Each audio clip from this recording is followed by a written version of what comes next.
ہے، مادی ہے، جان کا خطرہ، مال کا خطرہ۔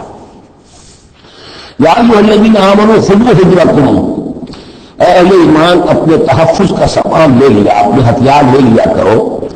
فانفروا ثبات اور انفروا جمیعا، اس کے بعد خواہ تم ٹکڑیوں کی شکل میں نکلو اور خواہ فوج کی شکل میں، یعنی دو طرح کے معاملات ہوتے تھے۔ کبھی حضور صلی اللہ علیہ وسلم چھوٹے چھوٹے آپ گروپ بھیجتے تھے، جیسے کہ غزوہ بدر سے پہلے 8، کبھی یہ کہ پوری فوج لے کر جیسے غزوہ بدر میں آپ گئے، غزوہ احد میں آئے، تو ان میں سے جو شکل بھی ہو نکلو اللہ کی راہ میں۔ وَإِنَّ مِنْكُمْ لَمَن لَّيُبَطِّئَنَّ، تم میں سے کچھ لوگ ایسے ہیں جو دیر لگا دیتے ہیں، تاخیر کرتے ہیں۔ حکم ہو گیا ہے، نکلنا ہے، فلاں وقت ہے، کوچ ہوگا، اب وہ اس میں ڈھیل برت رہے ہیں، ابھی تیاری ہو رہی ہے، اور پھر بہانہ بنا دیں گے کہ بس ہم تیاری کر ہی رہے تھے، اب نکلنے ہی والے تھے، اور وہ دن کر بھی رہتے ہیں کہ کوئی فیصلہ ہو چکے، تو اس وقت پہ ہم کہیں گے کہ ہم تو نکلنے والے تھے کہ یہ فیصلہ ہمیں نہیں پہنچ گیا کہ جنگ کا تو فیصلہ ہی ہو گیا۔ فَإِنْ أَصَابَتْكُمْ مُصِیبَةٌ، پھر اگر تمہیں کوئی مصیبت پیش آ جائے، اب مسلمانوں کو جنگ میں نکلے ہیں تو کوئی تکلیف پیش آ جائے، کوئی نقصان ہو، کوئی وقتی طور پر ہزیمت ہو جائے، قال تو وہ کہے گا قد انعم اللہ علیہ یظلمکم معہم شہیدا، تو اللہ نے بڑا انعام کیا، بڑا کرم کیا، جو میں نہیں گیا، میں رہ گیا، میری فلاں جو ضرورت تھی وہ میرے لیے رحمت بن گئی، وہ میرا جو اونٹ گم ہوا تھا اس وقت کہیں اگر میرے پاس موجود ہوتا تو میں بھی وہاں پر سب ہوتا۔ یہ تو مجھ پر تو اللہ کا بڑا کرم ہوا ہے کہ میں اس جنگ میں، اس مارکے میں جانے سے بچ گیا۔ وَلَئِنْ أَصَابَكُمْ فَضْلٌ، اور اگر تمہیں کوئی فضل پہنچ جائے اللہ کی طرف سے، فتح ہو جائے اور تم یعنی کامرانی کے ساتھ واپس آؤ اور تم مال غنیمت لے کر آؤ، من اللہ، اللہ کی طرف سے فضل مل جائے، لَيَقُولَنَّ، اس وقت پھر وہ حسرت کے ساتھ کہے گا کَأَن لَّمْ تَكُن بَيْنَكُمْ وَبَيْنَهُ مَوَدَّةٌ، بالکل ایسے جیسے تمہارے اس کے درمیان کوئی دوستی اور محبت اور مودت ہے ہی نہیں۔ یا لیتنی کنت معہم فافوز فوزا عظیما، ہائے کاش کہ میں بھی ان کے ساتھ گیا ہوتا تو یہ بڑی کامیابی مجھے بھی حاصل ہو جاتی۔ یہ ان کا کردار ہے جس کا کہ نقشہ وہ کھینچ دیا گیا۔ فلیقاتل فی سبیل اللہ الذین یشرون الحیاۃ الدنیا بالآخرہ، بس جو لوگ دنیا کی زندگی کو آخرت کے عوض فروخت کرنے کے لیے تیار ہیں انہیں لازماً قتال کرنا چاہیے اللہ کی راہ۔ فلیقاتل فی سبیل اللہ الذین یشرون الحیاۃ الدنیا بالآخرہ، جنہوں نے تو یہ طے کر لیا کہ ہم نے آخرت قبول کی، دنیا ہم دیتے ہیں، اب ان کے لیے تو پھر کوئی اس بحث کی چاہت نہیں ہونی چاہیے۔ اگر انہوں نے واقعی یہ سودا اللہ سے کیا ہے تو پھر یہ کہ انہیں تو اللہ کی راہ میں جنگ کے لیے نکلنا چاہیے۔ وَمَن يُقَاتِلْ فِي سَبِيلِ اللَّهِ، اور جو کوئی بھی اللہ کی راہ میں قتال کرے گا، فَيُقْتَلْ اور يَغْلِبْ، اور دو امکانات ہیں، وہ قتل ہو جائے یا غالب ہو جائے، فتح مند ہو کر واپس آئے یا وہیں شہید ہو جائے، فَسَوْفَ نُؤْتِيهِ أَجْرًا عَظِيمًا، دونوں حالتوں میں ہم انہیں بہت بڑا اجر عطا فرمائیں گے۔ وَمَا لَكُمْ لَا تُقَاتِلُونَ فِي سَبِيلِ اللَّهِ، اب یہ خاص طور پر جو خاص قتال کے لیے ترغیب دلائی جا رہی ہے وہ ایسے لوگوں کے لیے کہ جو مختلف علاقوں میں مسلمان تھے، کہ جو پھنسے ہوئے تھے، ان میں کمزور بھی تھے، ان میں خواتین بھی تھی، بیمار بھی تھے، بوڑھے تھے، وہ ایمان کو لے آئے لیکن وہ ہجرت کے قابل نہیں تھے، تو وہ اپنے اپنے علاقوں میں ہیں، اپنے اپنے قبائل میں ہیں، وہاں ان کے اوپر ظلم ہو رہا ہے، انہیں ستایا جا رہا ہے، انہیں مارا جا رہا ہے، سکیٹ کیا جا رہا ہے، تو خاص طور پہ ان کی نصرت کے لیے نکلنا اور ان کی جان چھڑانا اور ان کو بچا کے لے کر آنا، یہ کام تو ایسا ہے کہ جس میں غیرت ایمانی کا بہت ہی شدید تقاضا ہے، اور میں تو سمجھتا ہوں کہ غیرت انسانی کا بھی تقاضا ہے۔ وَمَا لَكُمْ لَا تُقَاتِلُونَ فِي سَبِيلِ اللَّهِ، تو کیا ہو گیا، کیوں قتال نہیں کرتے اللہ کی راہ میں، وَالْمُسْتَضْعَفِينَ، اور ان کمزور لوگوں کے لیے جو مغلوب بنا دیے گئے ہیں، من الرجال، مردوں میں سے، والنساء، اور عورتوں میں سے، والولدان، اور بچے میں سے، الذین یقولون، جو یہ کہہ رہے ہیں، دعائیں کر رہے ہیں، ربنا اخرجنا من هذه القرية الظالم اهلها، اے ہمارے پروردگار ہمیں نکال اس بستی سے جس کے رہنے والے لوگ ظالم ہیں، واجعل لنا من لدنك وليا، اور ہمیں اپنی ذات سے کوئی ہمارا ولی، حمایت، کوئی مددگار بنا دے، واجعل لنا من لدنك نصيرا، اور ہمارے لیے خاص اپنے فضل سے کوئی مددگار بھیج دے۔ اب ان کی جو یہ آہ و بکا ہے وہ بھی تمہیں آوازہ نہیں کرنی، تو ان پر ظلم ہو رہا ہے اور ستم ڈھائے جا رہے ہیں اور تم جو ہے اپنے گھروں سے نکلنے کے لیے تیار نہیں ہو۔ یہ کن سے خطاب ہو رہا ہے؟ جن کے ہاں اسلام قائم ہو چکا تھا، ان سے خطاب ہو رہا ہے۔ اپنے گھر میں اسلام قائم کر نہیں سکتے. یہاں پر کوئی جدوجہد نہیں کہ اسلام آ جائے. ہمارے یہاں کفر کا نظام چل رہا ہے تو ہم کو مخاطب نہیں اس کے.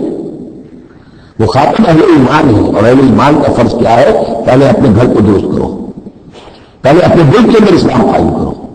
قرآن کے سوا کوئی اور قانون چل رہا ہے. من لم يحكم بما انزل الله فاولئك هم الكافرون ومن لم يحكم بما انزل الله فاولئك هم الظالمون ومن لم يحكم بما انزل الله فاولئك هم الفاسقون. ظالم، فاسق اور کافر اور مشرک کون سے نہیں؟ تو یہ آیت اپنی جگہ ہے، ہر چیز کو اس کے کانٹیکسٹ کے اندر رکھنا چاہیے. الذين آمنوا يقاتلون في سبيل الله، جو لوگ ایمان والے ہیں وہ قتال کرتے ہیں اللہ کی راہ میں. والذین کفروا یقاتلون فی سبیل الطاغوت، اور جو لوگ کافر ہیں وہ بھی قتال کر رہے ہیں، جنگ تو وہ بھی کر رہے ہیں. ابو جہل بھی تو لشکر لے کر آیا تھا، وہ طاغوت کی راہ میں قتال کر رہے ہیں. فقاتلوا اولیاء الشیطان، تو قتال کرو، جنگ کرو شیطان کی ساتھیوں سے، شیطان کے حمایتیوں سے، حزب شیطان سے. ان کید الشیطان کان ضعیفا، یقیناً شیطان کی چال بڑی کمزور ہے. دکھائی دیتی ہے بڑی زوردار، بڑی باہو، لیکن یہ کہ رس مرد مومن کھڑے ہو جائے تو پھر اس کے اندر معلوم ہو جاتا ہے کہ خوشنصی چال ہے. الم تر الی الذین قیل لهم کفوا ایدیکم یقیموا الصلاۃ وآتوا الزکاۃ، ذرا تم نے دیکھا نہیں ان لوگوں کی طرف جن سے کہا گیا تھا کہ اپنے ہاتھوں کو بندھے رکھو، روکے رکھو، اور نماز قائم کرو اور زکات دو. یہ ہے کہ جو مکے کے اندر حکم تھا 12 برس تک. مکے میں جب مسلمانوں پر ظلم و ستم توڑا جاتا تھا، انہیں ستایا جا رہا تھا، تو بہت سے مسلمان تھے جوش میں بھی اور یقیناً خلوص کے ساتھ ہوش مند ہو کر بھی کہ ہمیں اپنے بھائیوں کی مدد کرنی چاہیے. اب یہ سمیہ ہمارے سامنے جو ہے، جو کچھ ہو رہا ہے اس کے ساتھ ہماری نگاہوں کے سامنے، یاسر کے ساتھ جو کچھ ہو رہا ہے، حضور ہمیں اجازت دی ہے. آخر ہم جو ہے ہم نامرد نہیں ہیں، ہم بغیرت نہیں ہیں، ہم مزدور نہیں ہیں، لیکن اجازت نہیں تھی. یہ منہج انقلاب نبوی کا ایشو ہے. اس وقت حکم دیا کہ اپنے ہاتھ تھامے رکھو. مربائے بلبل شوریدہ ذرا خام ابھی، اپنے سینے میں اسے اور ذرا تھام ابھی، ایک وقت آئے گا تمہارے ہاتھ کھول دیے جائیں گے. ابھی کفوا ایدیکم. یہاں سوال پیدا ہوتا ہے الم تر الی الذین قیل لهم کفوا ایدیکم، یہ فعل مجہول ہے، کہاں کس نے تھا؟ مکی قرآن میں یہ آیت موجود نہیں ہے. وہاں بھی یہ حکم تھا محمد رسول اللہ صلی اللہ علیہ وسلم، حضور نے روکا. یہ آیت اتر رہی ہے مدنی قرآن میں سورہ نساء میں. تو معلوم ہوا کہ اس وقت بھی وہ حضور کا حکم تھا جس کو کہ اللہ نے وہ اون کیا ہے، اللہ کی طرف سے تھا. یہ تو وہی جلی تو ہوتی ہے، وہی خفی بھی ہوتی ہے.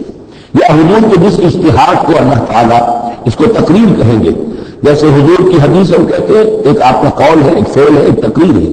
کوئی کام آپ کے سامنے کیا گیا، آپ نے اسے روکا نہیں، تو گویا کہ ایک طرح سے آپ کی طرف سے ریکگنیشن مل گئی کہ وہ بھی جائز ہے. یقیناً غلط ہوا حضور روک گئی تھی. اسی طرح اللہ تعالیٰ کی کتاب ہے، وحی جلی ہے، وہ آ رہی ہے، لیکن حضور کا اور وحی خفی بھی ہے حضور کو جو آ جاتی ہے.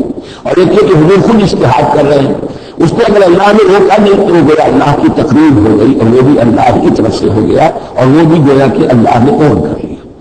تو اب یہ بھی ہو سکتا ہے کہ وحی خفی کے ذریعے سے اللہ نے مکی دور میں حضور کو یہ حکم دیا ہو کہ جو ہے یہاں نقل ہوا ہے، اور یہ بھی ہو سکتا ہے یہ حضور کا اپنا اجتہاد ہو اور اس کو اللہ تعالیٰ نے قبول کیا ہو. الم تر الی الذین قیل لهم کفوا ایدیکم واقیموا الصلاۃ وآتوا الزکاۃ. اب یہاں محذوف ہے. اس وقت کچھ لوگ بڑے زور شور سے کہتے تھے ہمیں اجازت ہونی چاہیے ہم جنگ کریں، لیکن اب کیا حال ہوا؟ فلما کتب علیہم القتال، جب ان پر جنگ فرض کر دی گئی، اذا فریق منهم یخشون الناس کخشیۃ اللہ او اشد خشیہ. تو اب یہ دیکھنے میں آ رہا ہے کہ ان میں سے کچھ لوگ انسانوں سے اس طرح ڈر رہے ہیں جیسے اللہ سے ڈرنا چاہیے، بلکہ اس سے بھی زیادہ ڈر رہے ہیں. اب ظاہر بات ہے یہ مکے کی بہاری نہیں ہے، یہ اصل میں وہی منافقین مدینہ جو ان کا حال ہے. لیکن کنٹراسٹ دکھانے کے لیے جو اس دور کی بات تھی اس کے مقابلے میں اس کو لے آیا گیا کہ اصل ایمان تو وہ تھا، اور یہ جو کچھ ہے شکل یہ تو پھر کمزوری ہے اور نفاق کی علامت ہے. وقالوا ربنا لما كتبت علينا القتال، اور وہ کہتے ہیں کہ پروردگار یہ ہم پر کیوں فرض کر دی جنگ، لولا اخرتنا الى اجل قریب، ابھی اے پروردگار کچھ اور عرصے کے لیے، کچھ دیر کے لیے اور کیوں نہ مؤخر کیا اس کو. قل متاع الدنیا قلیل، اے نبی کہہ دیجیے دنیا کا ساز و سامان یہ بہت حقیر سی شے ہے. وآخرت خیر لمن اتقى، آخرت بہت بہتر ہے اس کے لیے جو تقویٰ کی روش اختیار کرے. ولا تظلمون فتیلا، اور تم پر دھاگا بھر بھی